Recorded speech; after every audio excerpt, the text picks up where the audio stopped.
So are you missing out on potential profits by not knowing how to analyze the crypto markets? Well, don't get left behind. In this video, I'm going to show you exactly how to spot the right opportunity in the right coins. And we're going to discuss whether we're back in a cryptocurrency bull market. We're going to focus first on Bitcoin, and then we're going to talk about some of the altcoins as well and the wider stock market. And it's important to say this is not financial advice. I'm just going to give you as much information as I can, and I'm going to offer you some of my opinions and thoughts based on what the market's doing at the moment.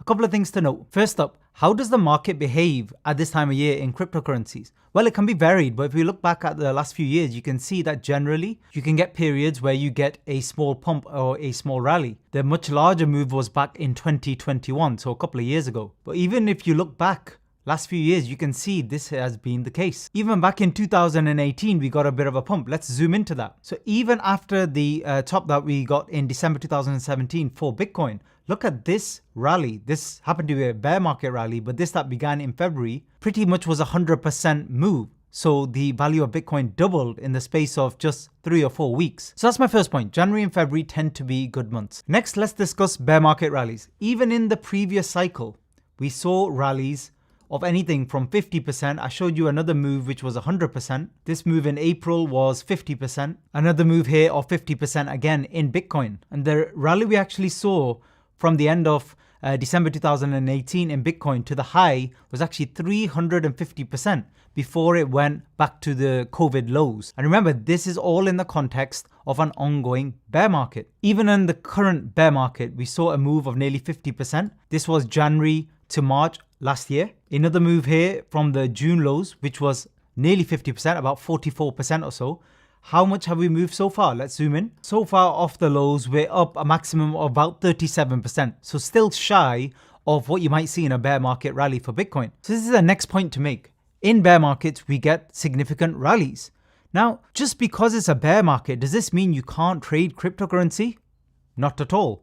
It's risky because you're trading against the prevailing trend, but because the percentage gains are so high, there's still money to be made. But you have to, in the first instance, this is probably the main point in this video, assume everything that's happening is a bear market rally. If you assume that, then you're not going to get caught out, or it's a lot less likely. So how should you trade assuming it's a bear market rally? Well, you would expect Bitcoin to move further to previous areas where there was support or resistance.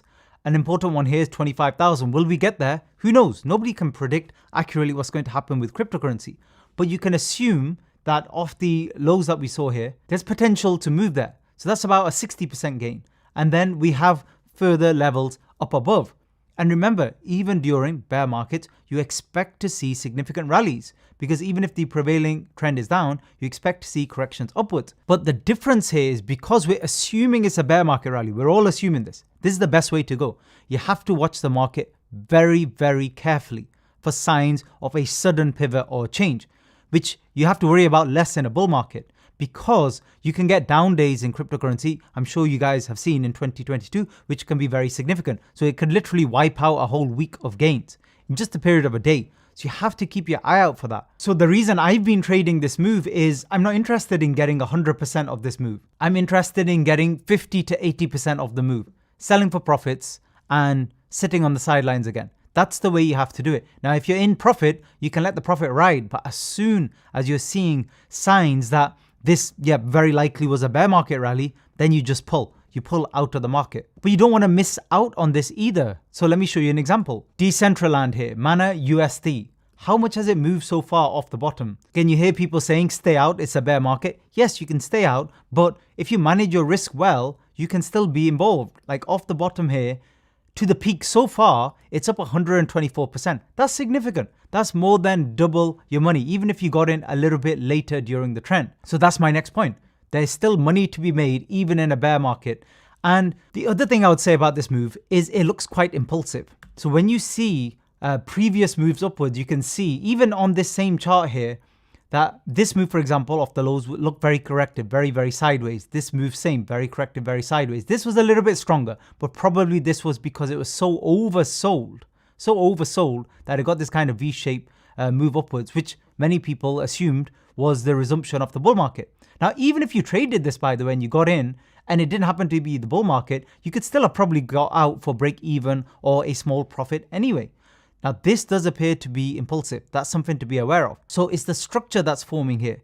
So rather than seeing sideways overlapping structure, you're seeing nice, clean, green candles. So zooming in here, nice green candles. And we do know that once the low is in, this is the kind of move you're expecting to see off the lows. That's what you're looking to see. And we know for a lot of the altcoins, and not all of them, for example, XRP didn't hit new lows, but for a lot of the other ones, we saw a new low. For example, this was about 28 cents hit. So that's good as well. You want to see an ending pattern. You want to see it end in 5 waves and start in 5. But then don't get married to technical analysis either. I'm not here counting each and every wave, because what I found is it's better to go off confluence. Confluence meaning lots and lots of signals together with a proper risk management plan and taking into consideration what the macro market is. So what is the kind of macro situation at the moment? What's the overall situation in the stock market? Let's discuss that. So let's go to the Fed funds rate, which as you can see has been increasing significantly, but we've seen recently there are suggestions based on data that inflation is calming down. January, February tend to be quieter months, obviously, with retail and stuff like that. So you could expect in the coming months, things will calm down a bit. But it doesn't matter what's going on with inflation. It's what the Fed's going to do that's most important. I've said many, many times in the last year of making these videos where we discuss cryptocurrency and the stock market, what matters is what the Fed does. That's all that matters now. And this is the United States core CPI year on year. This is the kind of data points that they're using to make a decision. And you can see it's moving downwards. The other thing to mention in altcoins or Bitcoin, Ethereum, etc. is you don't get classical technical indicators of reversal. For example, if we have a look at Cardano and we go onto a 4-hourly chart, you get some divergence at the lows, but not anything significant. So I wouldn't trade off that either. What I'd rather see is impulsive moves, and where we saw resistance before, which for example, let me just draw a line here on previous resistance, which was around the 32 cent mark. You want to see it try and get support here now. And the other thing to remember with crypto moves, whether it's a bear market rally or even the resumption of a bull market potentially, is you tend to see crypto move very, very quickly. And that's completely kind of normal for cryptocurrency as well. It's a very volatile market. So if you are getting in, you always want to buy in on pullbacks. You never want to buy in on green candles, ever, because that's where you can get caught out. Because every time you see a 20-30% move up, you can easily see a 20-30% move down as well.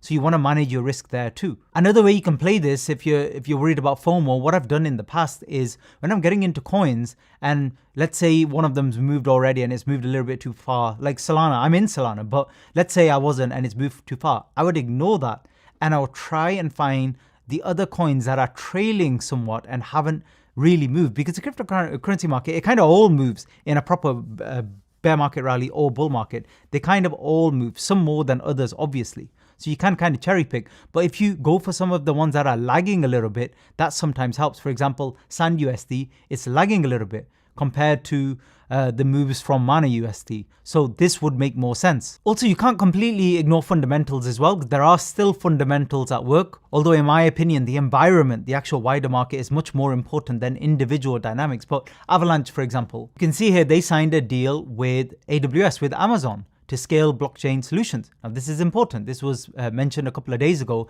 This is why I'm invested with Avalanche, for example. Now again, I don't really much care if this directly means more profit for whichever companies or investors, etc. It's more the sentiment. It's more what other people are going to make of news like this. A massive company like Amazon involved with a cryptocurrency, and also the consideration of real utility here. That's proper fundamental news in my opinion. Next point I would make, price targets. Let's say we were moving into a new bull market and stuff like that, and then you get random YouTube videos saying, Bitcoin will go to 300,000, 500,000, 50,000, whatever it might be. Don't make price targets for crypto. Just don't do it. It's literally impossible to make an accurate price target. If anybody did make a target and it reached that target, that's pure luck in my opinion. Better watch the move evolve and watch very, very closely and look for any signs of shift, signs of change.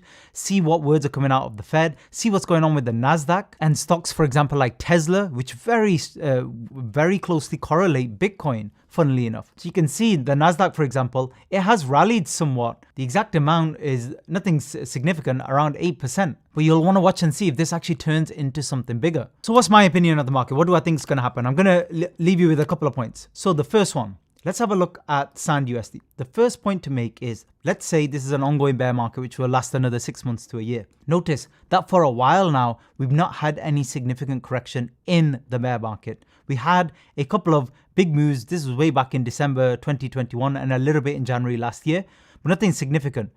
Apart from that, all the altcoins have just been pummeled. Like every time they retrace a little bit, they lose another 70-80%. Retrace a little bit, another 70-80%. So they're down really bad. So, I mean, we're talking 96% for SAND USD. That is a lot. Like from a risk reward standpoint, it's almost a no-brainer just to assume we'll get some sort of rally, even if it's only up to $1.40 or something like that. Some sort of average bear market rally. Now, if that's the case, that's still a lot of potential in my eyes. Just there to there. Doesn't look like much on a chart when you zoom out. But when you actually do the maths, sometimes on some of these altcoins, that's 2x or 3x, which is still a very good return in my opinion. So that's the first point I would make. That being, it doesn't matter what's going on right now. There's still potential here, just in terms of a correction. When something is so much oversold, you do tend to get corrections. The second point I would make, and we need to go on to the NASDAQ for that. You can see here, NASDAQ is down 35%, kind of peak to peak off the highs back in end of 2021. And for S&P, it's actually a lot less. So that's a lot less. So that is a significant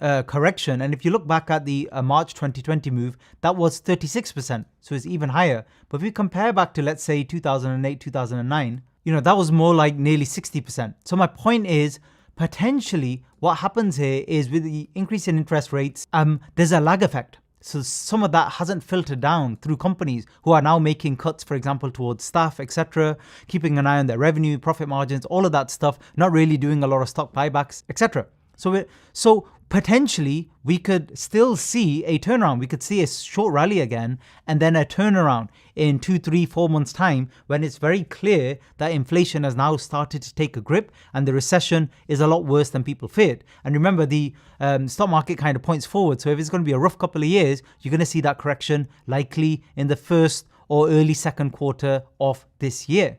Now, if that happens, that might be the actual market bottom. But then it shouldn't matter, because if you're trading it in a way where you're watching things very closely and you're willing to take profits, you can still go back onto the sidelines and wait and see what happens. So what are you doing with cryptocurrency at the moment? Are you making some investments? Are you on the sidelines? Which coins do you think will pump the most if we do get a continued month or two rally or even a full rally for the rest of the year? Thanks very much for listening.